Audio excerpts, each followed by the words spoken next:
Hi guys, so Carlos nga pala ulit ng unboxing and everything. Sa video na ito, ituturo ko yung ginawa kong diagram para sa ating Wi-Fi 5 software ng Piso Wi-Fi. So tara, mag-start na tayo.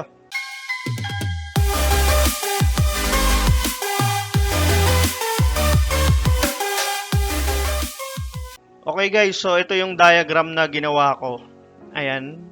Meron din gantong diagram guys sa Wi-Fi 5 na group. Pero inayos ko yung wiring guys kasi yung nakalagay na diagram doon is mali yung mga wiring niya. Okay, so ito yung sundan nyo guys.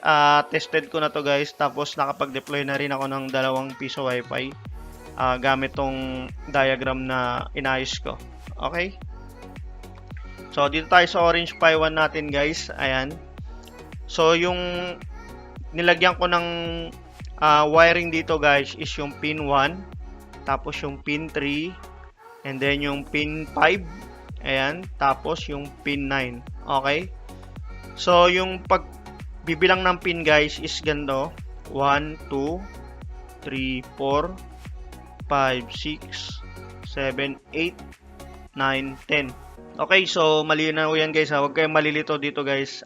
Puro nasa gilid lang yung lalagyan natin ng wire, tapos lalaktaw lang tayo ng isang pin para sa ground. Okay? Pero pwede naman sa kahit saang ground dito sa pinout ng Orange Pi 1. Depende na lang sa inyo kung alin yung gagamitin nyo. Okay, so akin kasi ginamit ko rito sa medyo malapit para dikit-dikit sila. Okay, so dito naman tayo sa Optocoupler PC817 guys. Huwag kayong malilito dito guys kasi may ano siya, may circle siya sa taas niya.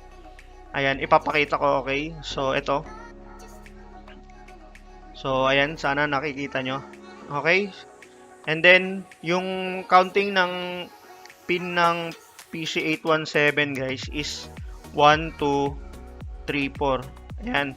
Huwag kayong malilito dito guys kasi pagka nagkamali kayo rito guys, baka masira yung pin ng Orange Pi 1 nyo. Okay? So sundan nyo lang yung pagkaka-arrange ng wiring natin dito guys.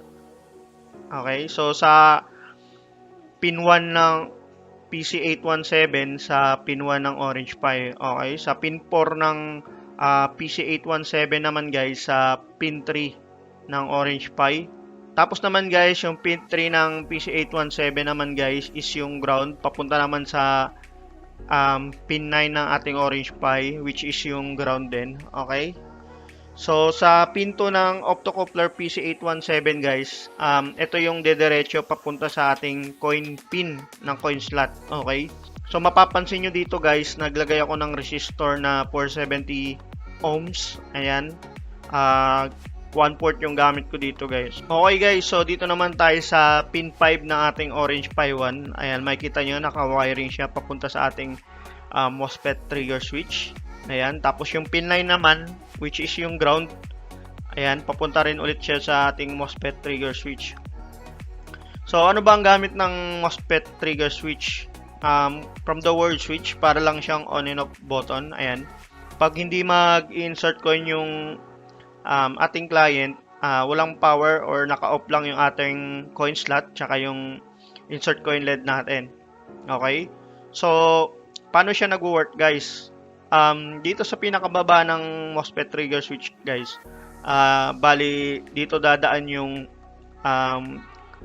manggagaling na power papunta sa ating power supply. Ayan. So, makikita nyo dito guys, naka-connect siya. Once na may maghulog ng insert coin guys, itong MOSFET trigger switch is i-on niya yung daanan papunta rito sa coin slot. Ayan, tsaka sa insert coin LED. So magkakaroon siya ng power and then pwede na maghulog yung ating client. Okay? So ganun lang ka simple yung kanyang function. Okay, parang parang relay din siya, pero ito medyo budget meal na relay. Okay? So, ang kinaganda rin nito guys is pwede tayong maglagay ng mga 12 volts dito guys na ilaw. Ayan, tulad nitong insert coin LED natin. Okay. Tapos guys, dito naman tayo sa ating coin slot LED frame. Ayan. So makikita nyo pag bumili kayo ng gantong frame, may tatlong kulay siya ng wire. Red, blue, and black. So, ayan guys, kaya dito ko siya nilagay guys kasi nga yung coin slot natin is merong running lights. Okay guys, so yung blue wire naman guys, dito ko siya i-connect malapit sa wire ng ating Orange Pi 1 na pin 5. Ayan. So, ito kasi yung parang magti-trigger sa kanya guys para mag-blinking yung lights niya. Okay, so ang mangyayari dito guys, once na mag-insert ko yung ating client, pipitik siya, iilaw yung coin slot natin, yung insert coin LED natin guys, tapos yung LED frame natin guys is magbi-blinking yung lights. So, yun yung function niya guys. Okay? So, dito naman guys, sa power LED naman guys, optional lang din ulit to guys. Kung gusto nyo maglagay, irerekta nyo lang siya rito. Papunta sa power supply natin na 12 volts, 5 amps. Ayan. Okay, so, kaya ko sinabing optional to guys, kasi dito sa LED frame natin guys, may dalawang function yung ating LED frame, running and blinking. Okay, so yung running, pwedeng maging idle or power LED natin. Tapos yun nga, pag blinking naman, yun yung magiging insert coin LED natin. Pero depende sa inyo guys kung ano yung mas preferred nyo. Okay, so akin kasi ito lang yung ginamit ko. Tapos di ko na nilagyan ng dalawang LED para medyo tipid sa build. Tapos dito naman tayo ngayon guys sa buck converter guys. Gamit ko ito yung itsura niyang buck converter na 5 volts, 3 amps. Ayan. Dito ko siya sinaksak yung power cable papunta sa Orange Pi natin. Pero pwede rin naman natin tong supplyan yung Orange Pi natin guys ng power through this pin out guys sa 4 tsaka 6. Okay, 1, 2, 3, 4, 5, 6. Okay. So sa 4 kasi guys, ito yung positive niya na 5 volts. Tapos yung dito sa baba niya naman guys, yung 6, ito yung ground. So maglalagay lang tayo ng dalawang wire dyan, parang ganito. Ayan, parang nakaganyan siya. Tapos dito natin ilalagay sa baba. Okay? So, huwag kayong malilito dito guys. Kung maglalagay kayo ng ganito guys, hindi nyo na kailangan lagyan ng USB cable yung Orange Pi nyo. Okay? Aalisin nyo na yan. Tapos dito nyo na siya i-connect sa baba. Ayan. So, pwede rin naman guys, gawin nyo kung sakali. Etong wirings dito guys, i-connect nyo kung maglalagay kayo ng pan dito sa Orange Pi nyo na 5 volts, pwede nyo i-connect dito. Okay, so pwede rin naman dito guys sa 4 and 6. Ayan, basta meron kayong USB cable na magpa-power sa Orange Pi 1 nyo. So ayan, and then yung USB ng ating Orange Pi 1, naka USB to LAN papunta sa AP nyo. And then yung LAN port ng ating Orange Pi 1 is papunta naman sa ISP modem nyo. Okay, depende sa inyo guys kung anong build yung gagawin nyo, kung USB to LAN or VLAN. So, kung VLAN, hindi nyo na kailangan ng USB to LAN, rekta na siya kagad. So, ngayon guys, ipapakita ko naman yung ginawa kong actual na wirings. Ayan. Okay guys, so ito yung actual wirings natin dun sa diagram na pinakita ko kanina. Ayan. So, ito yung ating Orange Pi 1. Ayan, nilagyan ko na siya ng cable papunta sa ating ISP. Ito. And then, nilagyan ko na rin siya ng USB to LAN. Ayan, may nakasaksak na rin na AP or router. Tapos, ito yung kanyang power cable papunta sa ating buck converter na 5 volts, 3 amps. Okay, tapos ito yung wiring kaganina na pinakita ko. So, ayan, nakasaksak na rin siya sa pinout ng ating Orange Pi 1. Tapos, ito yung ating MOSFET trigger switch. Ayan.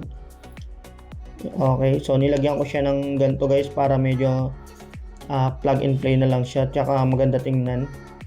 Tapos ito naman yung para sa ating coin slot LED frame. Ito. So, ayan, makikita nyo yung sabi ko na tatlong wire kaganina. Black, blue, red. Ayan, dito siya nakakonect. Dito, okay. Tapos, yung wire naman ng coin slot natin, ayan, dito rin siya. Ayan siya. Okay, so ito, mapapansin nyo guys, nag-ready ako ng micro JST. Ito naman yung para dito sa 4 tsaka 6 ng pinout ng Orange Pi. Tama ba? 1, 2, 3, 4, 5, 6. Tama. Okay, so kung gusto ko maglagay ng pan para dito sa ating Orange Pi, dito ko lang siya isasaksak. Or kung hindi na ako gagamit ng USB cable na ganito, ayan, lalagyan ko lang siya ng connector para dito. So gagawa lang ako ng parang ganito na adapter, tapos i-connect ko siya and then isasaksak ko siya dito. Okay, so nasa sa inyo guys kung anong gagamitin nyo na pang power or para sa pan ng Orange Pi 1 nyo. Okay, so ngayon test naman natin siya guys, buksan.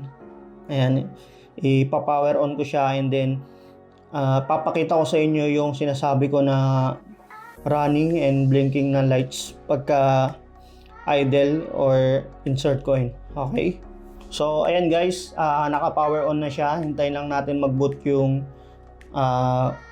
Wi-Fi 5 software natin. Okay, mapapansin nyo sa ating MOSFET trigger switch merong ilaw na pula. Ayan, I think mawawala ito mamaya. Tapos ayun yung ating coin slot LED frame. Mapapansin nyo running light siya.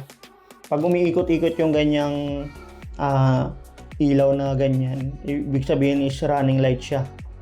Okay, mamaya magbiblink yan pagka mag-insert coin tayo. So ayan guys, napansin nyo na wala na yung ilaw ng MOSFET trigger switch natin, yung pula. Okay, so it means pwede na natin i-test yung insert coin. And then mapapansin nyo rin guys, walang power yung ating coin slot. So kung mag-insert coin ako guys, observe nyo yung power ng coin slot and then yung LED natin magiging blinking. Tapos yung MOSFET trigger switch natin magkakaroon ulit ng pula. Okay? So dito papakita ko rin guys yung portal ng ating Wi-Fi 5 software. Ayan. Ko-connect na ako sa kanya guys. So ito, Piso Wi-Fi test. Tayin lang natin guys.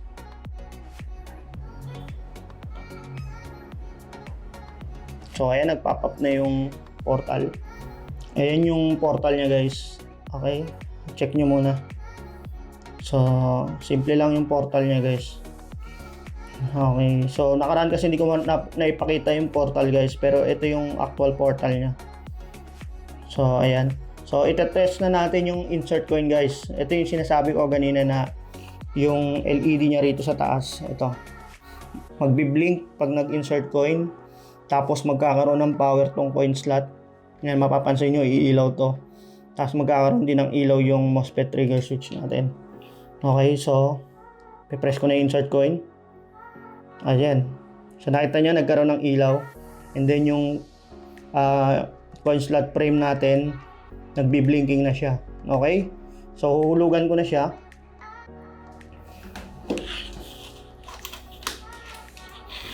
So ayan, sana makita. Ayan, ayan, nagkaroon ng count, and then makikita nyo, ayan, may 2 pesos coin. Okay, di ko lang siya makiklik yung connect guys, kasi yung license ng Wi-Fi 5 software natin is expire na. Trial lang kasi yung ginamit ko. Okay, so yun siya guys. Ayan, so yun yung ating ginawang diagram guys. Madali lang siya sundan guys, tsaka okay yung gantong diagram guys, kasi tipid siya, tsaka pwede natin lagyan ng 12 volts na ilaw katulad nitong LED frame natin, or yung insert coin LED na pinakita ko kanina. Ayan, so mapapansin nyo rin guys, after natin mag-insert coin, okay, nag-off ulit yung power. Ayan, wala ulit LED, tapos bumalik na sa running lights yung kanyang LED frame. Okay, so ganun lang siya kasimple guys. Okay, Okay guys, so kung hindi pa kayo nakapag-subscribe sa aming YouTube channel, Unboxing and Everything, subscribe na.